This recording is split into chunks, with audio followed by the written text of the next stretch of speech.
এক টুকরো চিকেন দিয়ে খুব সহজে ঘরে চিলি চিকেন বানিয়ে নেওয়া যায়। আর এই রেসিপি আজকে আপনাদের মাঝে শেয়ার করব। আর রেস্টুরেন্টে যেতে হবে না, এই মজাদার রেসিপি ঘরে বানিয়ে আপনারা খেতে পারবেন। তাহলে চলেন স্টার্ট করি। একটি বাটিতে চিকেন নিয়ে নিলাম 300 গ্রামের মতন, আর এর মধ্যে হাফ চা চামচ আদা, হাফ চা চামচ রসুন আর 1 টেবিল চামচ কর্নফ্লাওয়ার দিয়ে ভালো করে মিক্স করে নেব।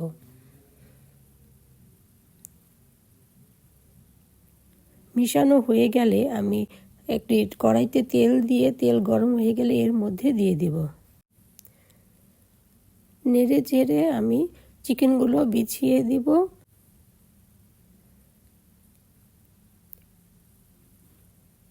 এক পাশ ভাজা হলে আমি আর এক পাশ উল্টিয়ে দিব।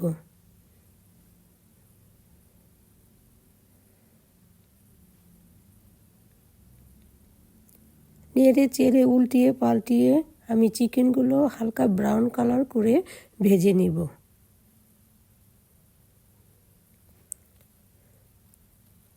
ভাজা হয়ে গেলে আমি একটি বাটিতে তুলে নিব।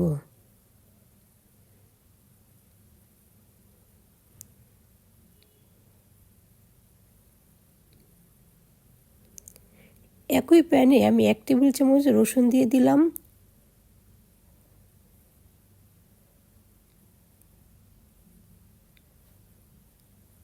পেঁয়াজ দিয়ে দিলাম এখানে 3 টেবিল চামচের মতন।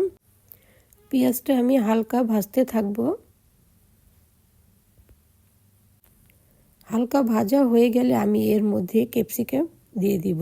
এখানে আমি 2 কালারের ক্যাপসিকাম নিয়েছি, আর এর পরিমাণ ছিল 1/4 কাপের মতন।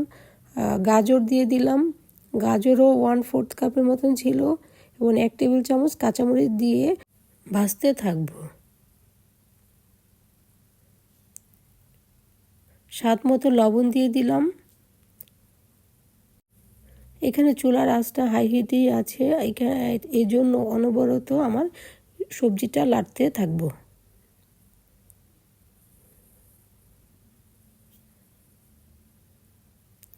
সবজিটা যখন হালকা সিদ্ধ হয়ে যাবে তখন আমি এর মধ্যে সয়া সস দিয়ে দিব 2 টেবিল চামচ, চিলি সস দিয়ে দিব 2 টেবিল চামচ,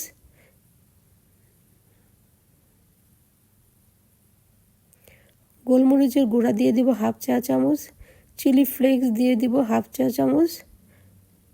বাস, এখন সব কিছু মিশিয়ে ভালো করে আমি ভাজতে থাকব। এখানে কোনো রকম আমি পানি ইউজ করব না। এরপর এর মধ্যে সেই ভেজে রাখা চিকেনগুলো দিয়ে দিলাম।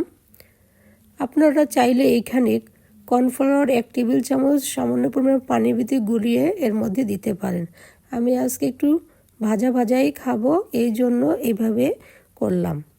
আর এখানে আমি সুইট চিলি সস ব্যবহার করেছি। আপনারা যদি শুধু চিলি সস ব্যবহার করেন তাহলে একটু সামান্য পরিমাণ চিনি দিয়ে দিবেন। এখন এর মধ্যে আমি পেঁয়াজ পাতা দিয়ে দিলাম। পেঁয়াজ পাতা দেওয়ার পরে আর বেশিক্ষণ আমি রান্না করব না, 2-1 মিনিট নেড়ে চেড়েই আমি নামিয়ে ফেলব। এই চিলি চিকেন দিয়ে আপনারা পোলাও, রাইস, এমনকি সাদা ভাত দিয়েও খুব মজা করে খেতে পারবেন।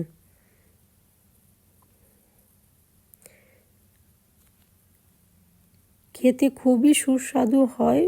আপনারা আমার এই রেসিপি ফলো করে একবার বানিয়ে খেলে বিশ্বাস করবেন। আশা করি সবাই ভালো আছেন, সুস্থ থাকেন। আল্লাহ হাফেজ।